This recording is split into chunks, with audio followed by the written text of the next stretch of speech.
ตายเอาคนอย่างเมืองเห็นเบิ่งคนเมืองได้ปะนี่หนาวแล้วเด้อเจ้าเอ้ยมันก็เจ้าขายเครื่อง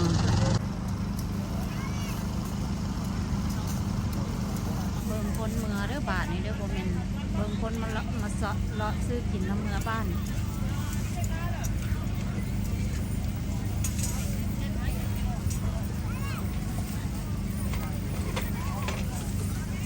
เริ่มเมื่อแล้วเด็ดตะเวนตกตะเวนยังบ่ตกดินถ้าเริ่มเมื่อแล้วจ้าเขาดูไปนะน้ำเที่ยวน้ำบุรีนี่มันหนอดตาเลยเราจ้างคนนุ่งได้ขายเครื่องซอยเราต้อยคืนนี้สิมีอีกเริ่มคืนนี้สิมีเด็กน้อยก้อนเป็นทีมมานะมือนี่สิมาเอาเว้นแน่จะเริ่มแต่12 โมงทีได้12 โมงทีได้เพราะว่ามันมีหลายทีมต่อไปหลายกลุ่ม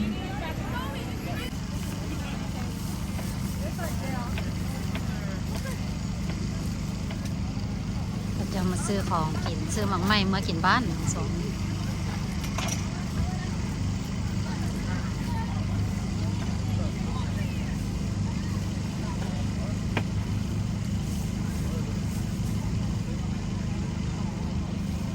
ตู้นิดเด้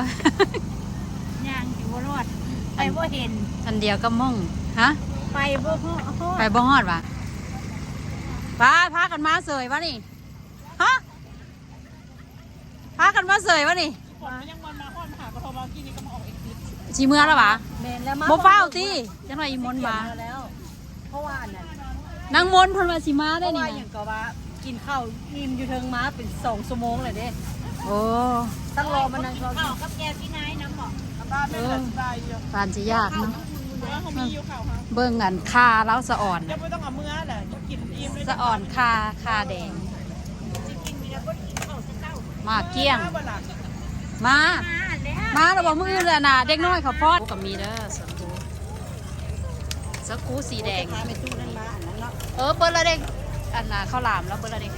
เอามาหน่อยเดียวมืออื่นเสียมาอีกเกียงแสะละเกี้ยงแสะแล้วอยู่ทั้งนี้ได้นี่นะมีแต่ใครบ้านเขาได้มาเสื้อยกนะสบายดีนางงามเป็นจังไดลองเลย11 โมงครึ่งฮอดเพิ่งอ้อยแล้วบอกหลายๆยังเหลือเท่านั้นเต็มพุ่นนะตอนนั้นนั่นนะอ้อยแล้วนั่นนะพอเห็นอ้อยแล้วละสะอ่อนได้ขายดียังวะเขาจะว่าวันพฤหัสวันศุกร์ยังได้ขายดีคนมาแต่พุ่นแต่ตอน Thanksgiving พุ่นมันนี่อันเด้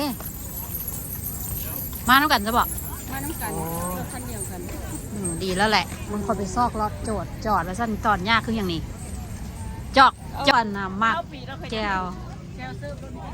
เสิร์ฟเลยนะมีแต่เนี่ยเขาไม่มีเวลาเห็นกับเจ้าเลยแก้วพี่น้องแก้วหวานน้ำปลาหวานของเขาเอง